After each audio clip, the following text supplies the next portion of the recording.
Divergence में ये vector दिया हुआ है, वेक्टर के पॉइंट दिए हुए हैं, सही है। अब इस वेक्टर का डाइवर्जेंस निकालना है। फॉर्मूला क्या है, उल्टा डेल्टा, पता नहीं क्या कहते हैं इसको, ये उस वक्त भी याद नहीं आ रहा था, डॉट ए वेक्टर, इसका फॉर्मूला होता है ये, और ये हमारे पास वेक्टर है जो हमने यहाँ पर उतार दिया। इसका फॉर्मूला क्या है, डामा कहते हैं ना इसको, डी, डामा अपॉन डामा एक्स आई प्लस जे का वेक्टर प्लस के का वेक्टर, इस तरह लिखा। अब इसको इसके साथ मल्टीप्लाई कराया, इसको इसके साथ मल्टीप्लाई कराया, इसको इसके साथ मल्टीप्लाई कराया, सही है। ऐसे नहीं करेंगे कि इसको इससे भी कराया, इससे भी कराया, इससे भी कराया, ऐसे नहीं करना। आई को आई से, जे को जे से, के को के स्क्वायर हो जाएगा, इसलिए लिखेंगे नहीं के आई स्क्वायर 1 के बराबर, सही। आई स्क्वायर 1 के बराबर लिखेंगे नहीं, बाकी जो बचा लिख दिया हमने सब। एक्स के रिस्पेक्ट से डेरिवेटिव लेंगे तो जेड कांस्टेंट हो जाएगा, 2x आ जाएगा। वाई के रिस्पेक्ट से लेंगे तो 2z स्क्वायर कांस्टेंट हो जाएगा, वाई क्यूब जो है वो डेरिवेटिव ले लेंगे। इसी तरह एक्स वाई स्क्वायर जेड जो है वो बाहर चले जाएगा, z स्क्वायर, हाँ एक्स वाई स्क्वायर कांस्टेंट है, बाहर चले जाएगा, बाकी सॉल्व कर लेंगे। एक वैल्यू आ गई, उसके अंदर जो पॉइंट गिवन था पॉइंट पुट करेंगे और हमारे पास डाइवर्जेंस निकल गया, ये निकल गया एक। हाँ इसके अंदर जो पॉइंट गिवन थे एक्स वाई जेड के पॉइंट है, एक्स वाई जेड के पॉइंट पुट करें, आंसर आ गया। 3 कहाँ गया, कौन सा 3? अच्छा जेड है ये, अरे यार जेड है। इसमें हमें निकालना है डायरेक्शनल डेरिवेटिव, सही है। डाइवर्जेंस निकाल चुके हैं और ग्रेडियंट का बताता हूँ अभी क्या होता है। पहले डायरेक्शनल डेरिवेटिव देख लेते हैं, सही है। ये सवाल दिया हुआ है, एक्स वाई जेड ये वेक्टर है, ठीक है। ये वेक्टर की डायरेक्शन जो है वो ये है, और इस पॉइंट पर ये डायरेक्शन है, इस पॉइंट पर ये डायरेक्शन है, इस वेक्टर की ये डायरेक्शन दी हुई है और इस पॉइंट पर ये डायरेक्शन। सवाल स्टार्ट कर रहे हैं। फॉर्मूला क्या है इसका, ये वाला फॉर्मूला इसका डायरेक्शनल डेरिवेटिव का। इसका खुद का क्या फॉर्मूला था, जी है उल्टा डेल्टा, पता नहीं क्या कहते हैं इसको, नेबला कह लो। इसका फॉर्मूला ये आ गया, ठीक है। जी वेक्टर ये आ गया, जी वेक्टर हमारे पास ये रहा, सही है। ये हमने यहाँ पे पुट कर दिया उसी तरीके से जिस तरह हमने डाइवर्जेंस में करा था, उसी तरह हमने यहाँ तक सॉल्व कर लिया।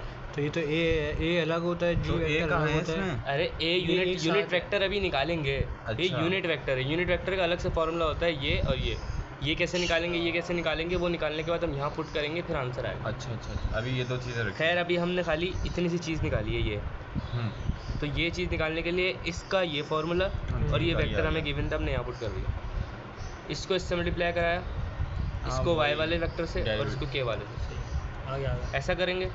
नहीं करेंगे, यही गलती करी आपने। यहाँ पर आप देखो बीच में डॉट नहीं है। अब ये यहाँ पर जो तुम्हारे पास चीज़ आ गई ना, ये तुम्हारे पास आ गया ग्रेडियंट। ग्रेडियंट में तुम्हारे पास जो है ना डॉट वेक्टर नहीं होता, और डाइवर्जेंस में डॉट वेक्टर होता है। ठीक है।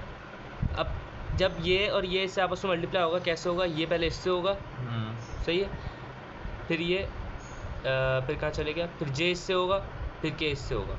मतलब ये पूरा मैंने इससे कर दिया, समझ रहे हो क्या कह रहा हूँ? d/dx आई वाला वेक्टर मैंने पूरा पहले इससे मल्टीप्लाई कराया, ये यहाँ पे लिख दिया, ठीक है। d/dy जे वाला पे फिर मैंने दोबारा इससे कराया, यहाँ पे जे लिख दिया, फिर ये के वाला दोबारा इससे करा दिया। अब पहले क्या करते थे हम लोग, जब हमें वेक्टर गिवन होता था, अब ये देखो तुम यहाँ पे कहीं आई जे के नहीं लिखा हुआ, इस वजह से बीच में डॉट नहीं है। अगर ये आई जे के लिखा होता तो आई वाला आई से होता, जे वाला जे से और के वाला के से, डाइवर्जेंस में गया था, वो फिर खत्म हो जाता है। हाँ, वो डॉट वेक्टर में होता है, ठीक है। जब यूनिट वेक्टर निकालेंगे तो वाई जे के की फॉर्म में आएगा। इसका आंसर और इसका आंसर आपस में इसी तरीके से मल्टीप्लाई होगा जिस तरह डाइवर्जेंस में किया था। अब हमने इसको आपस में मल्टीप्लाई कराने के बाद इसका डेरिवेटिव लिया। डेरिवेटिव लेने के बाद जैसे x की रिस्पेक्ट से ले रहे हैं तो वाई जेड कॉन्स्टेंट हो गया, हाँ। और ये हो गया 2x। यहाँ पर जो है वो जेड स्क्वायर और 4 कॉन्स्टेंट हो गया, और x जो है 1 हो गया। तो इसी तरह हमने इसका भी लिया और इसका भी लिया, इसका लिया, ठीक है। इसमें y नहीं था तो ये 0 हो गया, और यहाँ पर तुम्हारे पास आ गया एक्स स्क्वायर जेड, ठीक है। वाई 1 हो गया और एक्स स्क्वायर जेड कॉन्स्टेंट था तो ऐसे ही आ गया, जे ऐसे ही आ गया। यहाँ पर जेड की रिस्पेक्ट से ले रहे हैं तो ये हो जाएगा एक्स स्क्वायर वाई प्लस 2 नीचे उतरा, 2 4 जा 8x z, ठीक है। ये लिख लिया। ये लिखने के बाद अब इसके अंदर जो ना हम पहले ये वाले पॉइंट पुट करेंगे। कहाँ गए? ये वाला स्टेप ना बाद का है, ये मैंने गलती से नीचे लिख दिया था, इसने बाद में कराया था। ये जो पॉइंट ये वाला जो लिखा है ना मैंने, पुट पॉइंट 1 - 2 1 इस इक्वेशन में पुट कर देंगे, ताकि हमारी इक्वेशन छोटी हो जाए, और फिर छोटी होने के बाद जो है ना हम यूनिट वेक्टर निकाल सकें। ठीक है, पहले मैंने इसके अंदर पॉइंट पुट करे, ये इक्वेशन बनी थी मेरी। स्टेप क्या आएगा इसके बाद? पीछे कर, यहाँ तक आ इसके गया, बाद क्या करें? इसके बाद ना ये वाला स्टेप आएगा जो हम पॉइंट पुट कर रहे हैं, जो हमें दिए। सही है, ये पॉइंट हमने एक्स वाई जेड की तरह पुट करे, कर दिए। ये हमारे पास इसका आंसर आएगा। क्या आ गया? ठीक है, अब उसके बाद तुम समझो तुम्हें ये करना है। अच्छा, तुम अब निकाल लो यूनिट वेक्टर। तुम्हारे पास जो है ना ये निकल गया, नेबुला जी तुम्हारे पास निकल गया।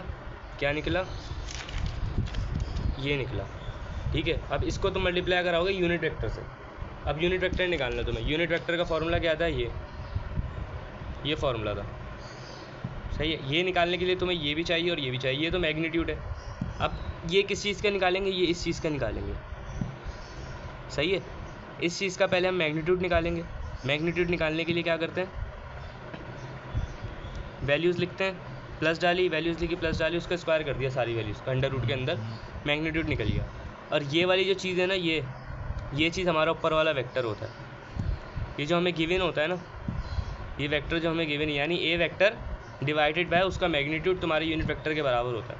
ए वेक्टर तुमने लिख दिया डिवाइडेड बाय, अब इसके यूनिट वेक्टर से करेंगे, यानी ए वेक्टर लिखा तुमने, डिवाइड करा दिया यूनिट वेक्टर से, तुम्हारे पास ये निकल के आ गया। यानी तुमने इसके नीचे अलग लिख दिया 3, इसके नीचे अलग 3 लिख दिया, इसके नीचे अलग 3 लिख दिया, अलग अलग तोड़ के लिख दिया ताकि आई जे के की फॉर्म में आ जाए। अब ये यूनिट वेक्टर बन गया।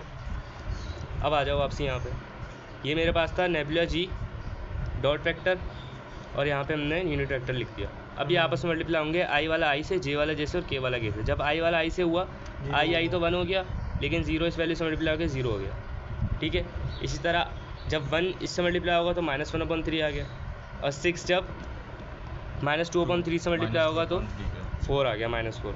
ये प्लस का नहीं होगा? ये वाला नहीं, माइनस होगा, प्लस माइनस माइनस। ठीक है, अब इसको सॉल्व करेंगे, फिर इसको सॉल्व करेंगे, फिर इसको सॉल्व करेंगे, तुम्हारे पास एक वैल्यू आ जाएगी। यहाँ पर हमारे डायरेक्शनल डेरिवेटिव ख़त्म होता है। मैंने डायरेक्शनल डेरिवेटिव के अंदर ग्रेडियंट भी समझाया।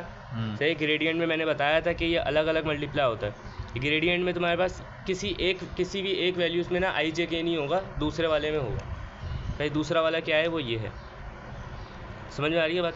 उसके बाद मल्टीप्लाई करा देंगे यूनिट वेक्टर से, डाइवर्जेंस भी हो गया, ग्रेडियंट भी हो गया, डायरेक्शनल डेरिवेटिव भी हो गया।